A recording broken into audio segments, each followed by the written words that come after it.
माने मुही से गाड़ी पकड़ ले जाएगी। हाँ? बादरा उतरेगी। श्रीमन महागणाधिपतये नमः।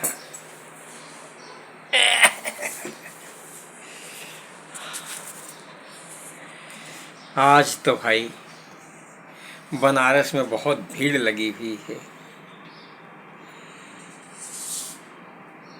महर्षि वशिष्ठ जी के आश्रम में सब ऋषि एकत्रित हुए हैं और आज वहाँ कुछ झगड़ा चल रहा है। और उधर बनारस के राजा अपने घर से रामलीला बना करके राम लक्ष्मण भरत शत्रुघ्न सीता महाराज दशरथ कौशल्या कैकेयी सुमंत्रा सुमंत इतनी भीड़ लेकर के वहां पहुंच रहे हैं। और उसी समय एक ब्राह्मण बटु गरीब रथ मथुरा थोड़ी जाएगी, जो 15 साल का ही है, वह श्रीमद् भागवत कथा सुनने के लिए तुलसी मानस मंदिर में पहुँचे। वहाँ उन्होंने सुना था कि यह कथा परम संत तुलसीदास जी के जमाने के एक शिष्य हैं भागवत दास जी, उन्होंने कही है और उसी को श्रवण करने आया। यद्यपि उसके मन में था भागवत कृष्ण की कथा सुनता, कृष्ण का ही याद कर रहा था, परंतु यहाँ तो तुलसी मानस मंदिर में रामचंद्र जी का विचार सबके मन में आया था। और रामचंद्र जी को आज प्रयोगात्मक विधि से जो उन्होंने सीखा था सबका प्रयोग करके दिखाना है। रामचंद्र जी की आज परीक्षा है, ये दिखाएंगे कि कैसे युद्ध करना चाहिए, संतों से कैसे मिलना चाहिए, राक्षसों को कैसे मारना चाहिए और प्रत्येक कण कण में जो श्री रामचंद्र जी हैं परब्रह्म परमात्मा निर्गुण निराकार, उनको कैसे साकार रूप में प्रकट करना चाहिए। आज ये बनारस के राजा की मंडली के राजा रामचंद्र जी दिखाएंगे। और आज इसमें यह भी है कि रामचंद्र जी की उम्र 16 वर्ष पूरी हो चुकी है। अब आज से ही उनको अकेले भ्रमण करना है। जैसे ही यह क्रिया तैयार होती है मन में, और राजा दशरथ जी आनंद की तैयारी कर रहे हैं रामचंद्र जी का दर्शन करने के लिए, और उनके भी मन में आ रहा है अकेले श्री राम नहीं, शक्ति सहित हो, पूरी वह मूर्ति देखना चाहते हैं। अपने हृदय में वह झांकी बना के रखे हुए हैं। रामचंद्र जी यहाँ प्रकट होंगे, परब्रह्म परमेश्वर, उनका दर्शन करेंगे, उनके यहाँ महोत्सव मनाएंगे, उनके सब मित्र रहेंगे, सबका बहुत स्वागत करेंगे महाराज बनारस के राजा जी। और यहाँ संतों के हृदय में तैयारी चल रही है। श्री रामचंद्र जी राजा महाराज जो त्रयोदश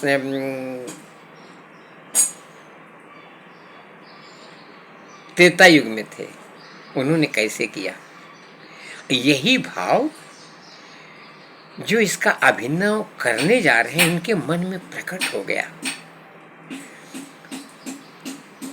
और उधर से राजा दशरथ विराजमान बैठे तैयारी में और विश्वामित्र का आगमन।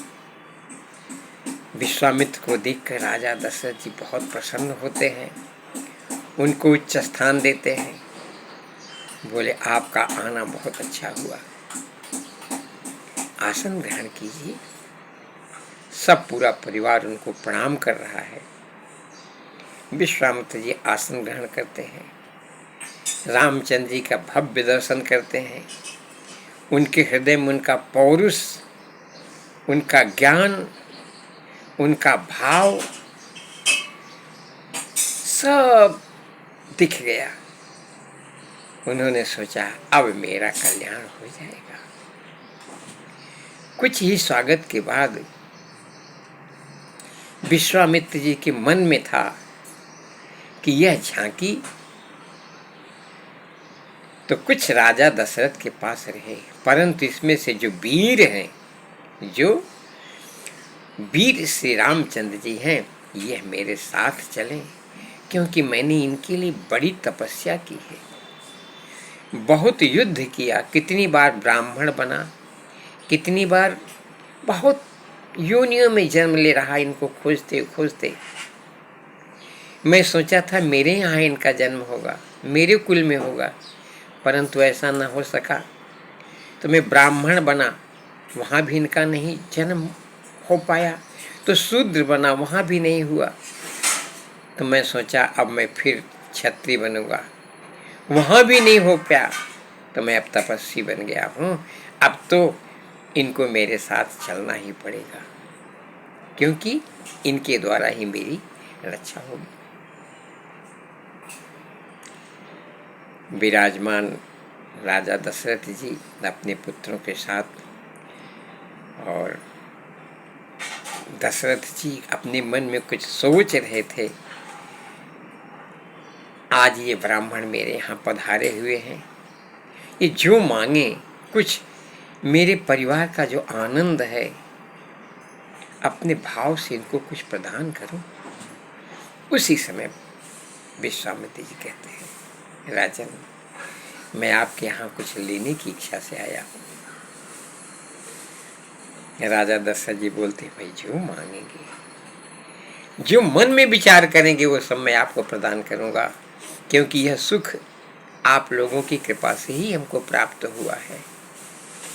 मेरा घर आनंद से भरा है आप लोगों की ही कृपा से। विश्वामित्र जी कहते हैं, हमें, मैं जंगल में रहता हूँ, वहाँ राक्षस लोग हमें तपस्या नहीं करने देते, यज्ञ नहीं करने देते, बहुत तकलीफ देते हैं। तो आपके ज्येष्ठ पुत्र श्री रामचंद्र जी को मैं आपसे मांगने आया हूँ। इतना सुनते ही राजा दशरथ बेहोश होने लगते हैं। गुरु वशिष्ठ भाग के आते हैं, राजा दशरथ के सर पर हाथ रखते हैं, बोले राजन क्षत्रिय का तुमको धर्म याद नहीं है? शौर्यम तेजो धृतिर्दक्ष युद्धे चाप्य पलायनम दानमीश्वर भावस्य। आपका ये भाव होना चाहिए दान देने की, और आप ये समझिए कि मैं ईश्वर हूँ। इस समय ये जो मांग रहे हैं इनको आप प्रदान करो। दशरथ बोल नहीं पा रहे। कौशल्या जी के भी आंखों में आंसू भर आया। यह मात्र अभी झांकी देख रहे थे, लेकिन झांकी देखते देखते उनके हृदय में सचमुच में लगा कि मैं राजा दशरथ हूँ, ये कौशल्या है, ये अयोध्या है, ये हमारा परिवार है। बहुत। फिर वशिष्ठ जी ने सोचा कि यदि यह कार्य बनाना है तो हमें कौशल्या जी से मुलाकात करनी पड़ेगी। कौशल्या जी को एकांत में बुलाकर वशिष्ठ महाराज कहते हैं, देवी यह शुभ अवसर है, रामचंद्र जी बड़े हो रहे हैं, ये शादी के योग्य हो चुके हैं। अगर विश्वामित्र के साथ ही जाएंगे तो आपके घर में बहुएं आ जाएंगी। इसलिए ये युद्ध करने नहीं, ये आपके घर को और सजाएंगे। आप इनको प्रसन्नता पूर्वक जाने दीजिए। महारानी कौशल्या यही बात राजा दशरथ जी के कान में भी कहती हैं, परंतु राजा दशरथ तो व्याकुल हो गए थे। बोले हमको और कुछ नहीं चाहिए देवी, मेरा ये बड़ा लड़का मेरा प्राण है, इनको कहो कि और मेरे 3 बच्चों को ले जा सकते हैं, खाली राम को छोड़ करके। यद्यपि कि ये सब हमको बहुत प्रिय हैं, परंतु राम तो देते ही नहीं बनते। प्रथम आगमन है, इन्हीं के लिए ये मेरा परिवार है। मैंने मात्र राम को ही चाहा था। ये सारी यश मान वैभव तो अपने आप आ गया है, ये जाएंगे तो सब बिखर जाएगा देवी। कौशल्या कहती हैं, आपको मेरी परिस्थिति याद है, मैं पहले कैसे थी आप तो भूल गए हैं। मैं बताती हूँ। आप ब्राह्मण थे, पिछले जन्म में, और नित्य विष्णु सहस्त्र नाम का पाठ करते थे। जिस मंदिर में जाकर अपने घर से बरसात हो, ठंडी हो, गर्मी हो, कुछ भी हो, सुबह में 4 बजे आप पहुंच करके नित्य विष्णु सहस्त्र नाम का पाठ करते थे। और मैं वहीं अपने पूर्व जन्म के कर्म के हिसाब से पिशाचिनी बनी हुई रोती रहती थी। आपका विष्णु सहस्त्र नाम सुनते सुनते मेरे हृदय में जागृति आ गई। मैंने सोचा अगर ये महात्मा मेरे ऊपर कृपा कर दें, आशीर्वाद दे दें, तो मैं सुयोग्य स्त्री बन सकती हूँ। तो मैंने आपसे चरण प्रणाम किया। आपने हमको देखा तो आपके हृदय में दया आई। आपने कहा देवी ऐसा क्या कर रही हो? बोले संत, आप जो इतना दिन से तपस्या कर रहे हैं, इसके फल का अगर हमको आशीर्वाद रूप में प्रदान कर देंगे तो मैं एक सुंदर स्त्री बन जाऊंगी और मेरा पूरे विश्व में सम्मान पुनः होने लगेगा। मैं पिशाचिनी हूँ, आपकी कृपा के बिना मैं पुनः नारी नहीं बन सकती। बोले क्या करूं? बोले अपने विष्णु सहस्त्र नाम का जो पाठ किया है उसका सारा फल हमें प्रदान कर दीजिए। ब्राह्मण जी अपने मन में अपने ईश्वर का ध्यान करते हुए वह अपने पाठ का फल हमको आपने दे दिया और मैं नारी बन गई और आज आपकी पत्नी हूँ। मैं पिशाचिनी कैसे बनी थी यह भी हमको याद है कि मैं अपने पति की कभी कोई बात सुनती नहीं थी, हर बात काटती थी और वो सम्मान के साथ मेरी बात मान लेते थे। परंतु इनके मित्रों को बहुत दुख होता था। उसी में से एक मित्र ने श्राप दे दिया कि जा तुम पिशाचिनी हो जा। इतने सुंदर पति का ऐसा दुर्व्यवहार करती है। मैं पिशाचिनी हुई थी और आज पुनः मैं आपके यहाँ आपकी पत्नी के रूप में हूँ। आज आप मेरी बात मान लीजिए। विश्वामित्र जी को श्री रामचंद्र जी को प्रदान कर दीजिए। वशिष्ठ जी ने भी आदेश दिया और राजा दशरथ जी विश्वामित्र जी को रामचंद्र जी को प्रसन्नता पूर्वक दे दिए, परंतु उनके साथ लक्ष्मण भी गए और प्रयोग प्रारंभ होगा। आनंद आएगा।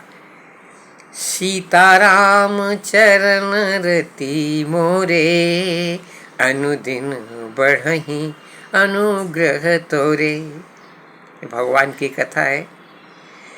इसमें मन अगर लग जाए तो कथा से अगर प्रेम हो जाए, लोभ सुनने की हो जाए, तव कथामृतम श्रवण मंगलम, तव कथामृतम, आपकी कथा मंगल हो जाए, अमृत रूप में आप हमारे हृदय में आ जाए, हम लोग आनंद